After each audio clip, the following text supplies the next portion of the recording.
Bab 456 Yorubi datang. Di saat apapun, jujur adalah pilihan terbaik.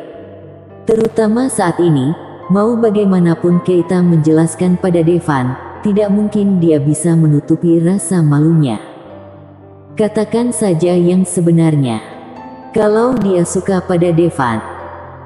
Tentu saja, walaupun Keita sangat senang dan bahkan kagum pada Devan, tidak mungkin dia mengatakan kalau dia jatuh cinta pada Devan dan langsung terangsang ketika melihatnya. Tapi ini adalah efek dari pil kecantikan yang diberikan Yorubi. Membuat Keita sensitif dan penuh nafsu. Gejala ini cuma terjadi sesudah minum pil yang diberikan tetua sekte Faelum. Awalnya, Keita tidak begitu memperhatikan. Bagaimanapun, Keita minum untuk memudarkan bekas luka di wajahnya setelah diserang binatang aneh. Tapi semakin lama, efek sampingnya jadi semakin buruk. Sampai-sampai terjadi walaupun cuma tangannya disentuh Devan. Perkataan Keita juga membuat Devan terkejut. Mau klimaks? Apa-apaan? Bukankah Devan dari tadi hanya memeriksa denyut nadi Keita? Devan pernah mendengar tentang wanita yang sangat sensitif sebelumnya. Tapi bukankah yang seperti ini tidak mungkin? Devan baru menyentuh tangannya dan Keita sudah becek. Kalau ya, kenapa tidak buat becek jadi air mancur? Padahal, Devan punya banyak pengalaman. Tapi dia belum pernah merasakan sesuatu yang seperti ini. Keita ternyata menyukainya. Kalau begitu, sekarang Devan akan melakukan suatu hal yang semua pria suka pada Keita. Keita tidak akan pernah menolak. Sudah cukup lama Devan datang ke Athenos. Sebelum masuk ke Athenos, ginjal kiri Devan sempat kelelahan karena bekerja sangat keras. Tapi kali ini, Devan rasa sudah tidak masalah lagi. Kenapa tidak bersenang-senang dengan wanita Valkyria ini dan melihat pertunjukan air mancur? Sekarang, Keita tidak mau menatap mata Devan. Bukankah itu karena apa yang dia katakan tadi? Keita sangat malu. Bagaimana kalau Devan cuma menganggap dia sebatas wanita biasa? Memikirkan ini, Keita segera menjelaskan, "Tuan, kumohon jangan salah tangkap. Aku bukan wanita yang suka main-main dengan pria sembarangan. Aku bahkan belum pernah punya pacar sampai saat ini." Keita belum pernah punya pacar. Tidak apa-apa kalau Keita tidak menjelaskan. Karena penjelasannya cuma akan membuat Devan makin penasaran. Padahal Keita berusia lebih dari 100 tahun. Mana mungkin dia bisa tahan hidup tanpa pasangan selama 100 tahun? Sebenarnya, Keita bukannya tidak mau. Tapi tidak ada kesempatan. Di Barak Antares, dia adalah pemimpin mereka. Kekuatan Faunus hampir tidak selevel dengan dirinya. Tapi Faunus sudah berkeluarga. Sebagai pemimpin Barak Antares sebelumnya, Keita tidak mungkin menemukan pria yang sepadan, bukan? Tapi utamanya adalah karena wajahnya terluka tidak lama sesudah dia tiba di Athenos. Oleh karena itu, tidak ada pria yang mau mengejarnya.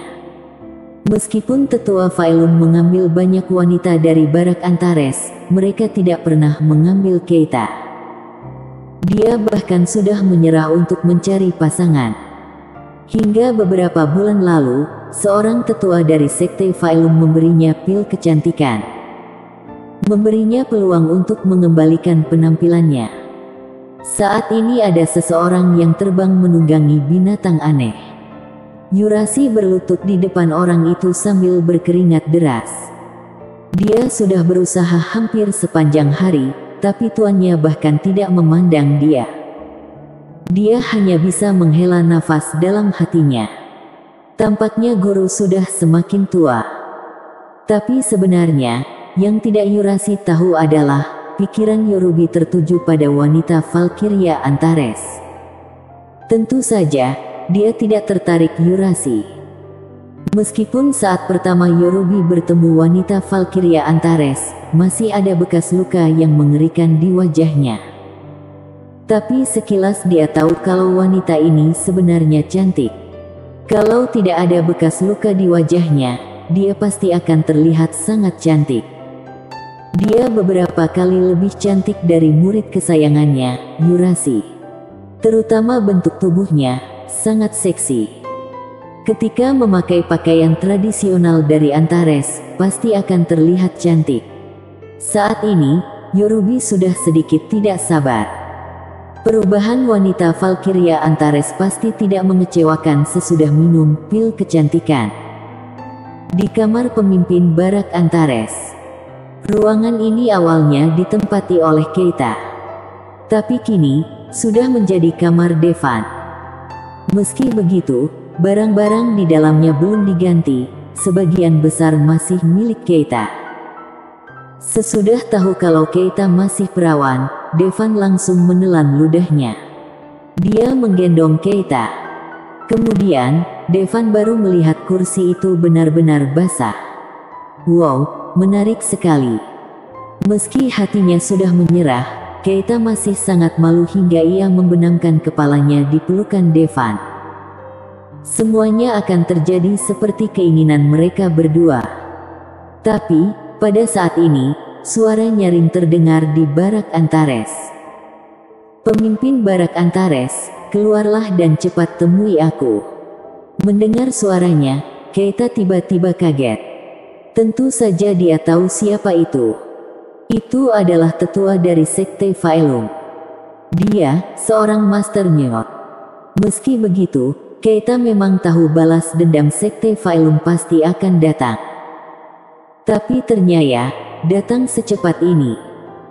Saat ini, Devan baru membuka resleting pakaian Keita ketika dia mendengar seseorang berteriak di atas Barak Antares dan Devan merasa sedikit jengkel. Tuan, itu adalah tetua dari Sekte Faelum, kata Keita dengan wajah khawatir. Sekte Faelum lagi, Sekte Faelum lagi. Apa mereka suka mengganggu aku? Hawa dingin terlihat di mata Devan. Tuan, sebaiknya kita segera keluar, kata Keita sambil mengingat kekejaman Andoli sebelumnya. Baiklah, kamu ganti baju dulu. Aku akan menunggumu di depan pintu, kata Devan sambil berbalik dan pergi. Tapi Keita meraih tangannya. Tuan, kamu tidak usah keluar. Suara Keita lirih. Padahal, wanita paling seksi saat ia memakai atau melepas pakaiannya. Keita tentu saja tahu. Saat ini Keita hampir berhubungan seks dengan Devan. Dan Devan pasti sangat jengkel ketika tiba-tiba ada yang mengganggu dia. Sebaiknya puaskan matanya dulu sebentar. Tapi Ketia mengatakan kalau Devan tidak perlu keluar. Mata Devan terbelalak. Keita mengangguk, lalu mengulurkan tangan dan perlahan menurunkan resleting pakaiannya. Keita melepas pakaian tradisionalnya sedikit demi sedikit di depan mata Devan. Menampilkan tubuh sempurna itu di hadapan Devan. Keita membutuhkan waktu 5 menit untuk berganti pakaian. Mata Devan bak mendapat jamuan yang mewah. Devan tidak menyangka ada wanita yang bisa berganti pakaian dengan sangat elegan. Meski belum sempat bersenang-senang dan Devan agak menyesal. Tapi pemandangan ini sudah memuaskan dia. Apalagi tubuh ini akan jadi miliknya kapan saja dia mau. Tapi Sekte Faelum harus diurus terlebih dahulu, baru kemudian Devan bisa menikmatinya. Setelah itu, Keita bebas kalau mau berganti pakaian sampai 10 kali di depan Devan. Pemimpin Barak Antares, cepat keluar dan temui aku. Teriakan Yorubi terdengar kembali. Tuan, ayo kita keluar. Keita terkekeh saat melihat mata Devan masih terbelalak. Dan Keita berinisiatif menggandeng tangan Devan. Begitu saja, keduanya berpegangan tangan dan berjalan keluar kamar. Temukan pengalaman membaca yang menyenangkan. Aplikasi Funread membawa bab terbaru langsung di depan mata, mengajakmu berlayar di lautan kata-kata. Bersambung. Bab 457 Yurasi yang genit. Melihat ada binatang terbang milik Sekte Faelum yang masuk ke dalam area barak, wajah semua orang di barak Antares tampak serius. Mereka tidak mengira kalau pembalasan Sekte Faelum akan datang secepat ini. Apalagi yang saat ini datang adalah seorang tetua. Kalau pemimpin baru mereka tidak bisa menghentikan tetua, bisa jadi barak Antares akan lenyap. Tuan, kelihatannya ada yang aneh. Barak Antares tidak tampak seperti baru diserang binatang Maximus. Yurasi sadar ada yang janggal di sini. Berdasarkan logika, harusnya binatang Maximus mampu meratakan seluruh barak Antares. Setidaknya sebagian besar tempat ini pasti akan hancur.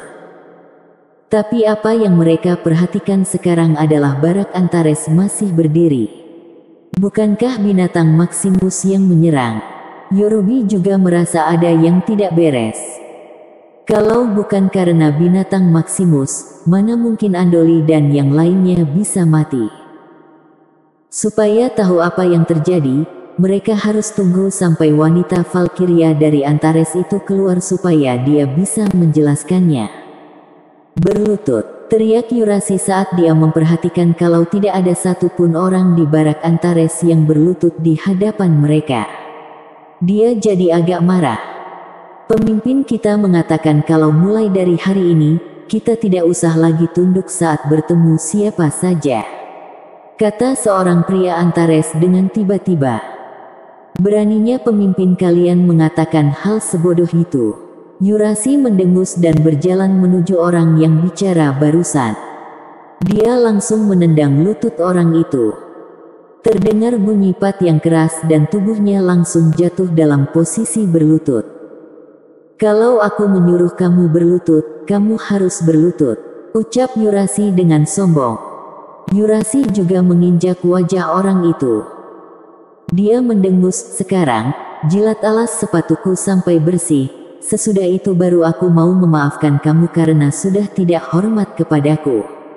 Kalau tidak, aku akan patahkan tangan dan kakimu, lalu melemparkan tubuhmu pada binatang aneh. Dari perkataannya menunjukkan kalau orang-orang Sekte Faelum tidak menganggap orang dari barak Antares sebagai manusia. Sebaliknya, mereka akan diperlakukan seperti hewan yang bisa ditindas dan dibunuh kapanpun mereka mau.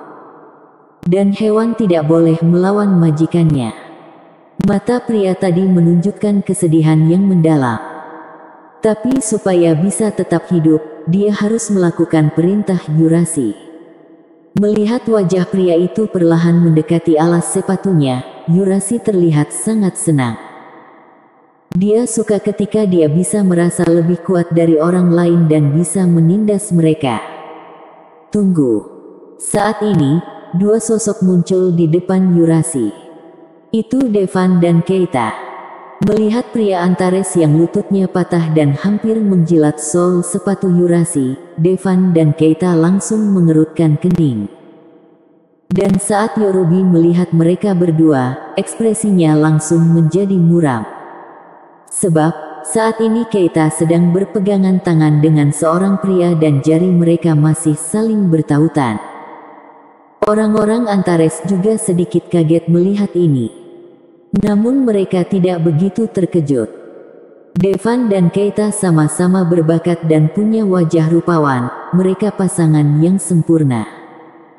Keduanya berjalan menuju Yorobi lalu berdiri diam. Melihat ini, wajah Yorobi menjadi semakin muram. Karean dulu, ketika pemimpin barak Antares melihat dia, mereka pasti akan berlutut dan menyembahnya.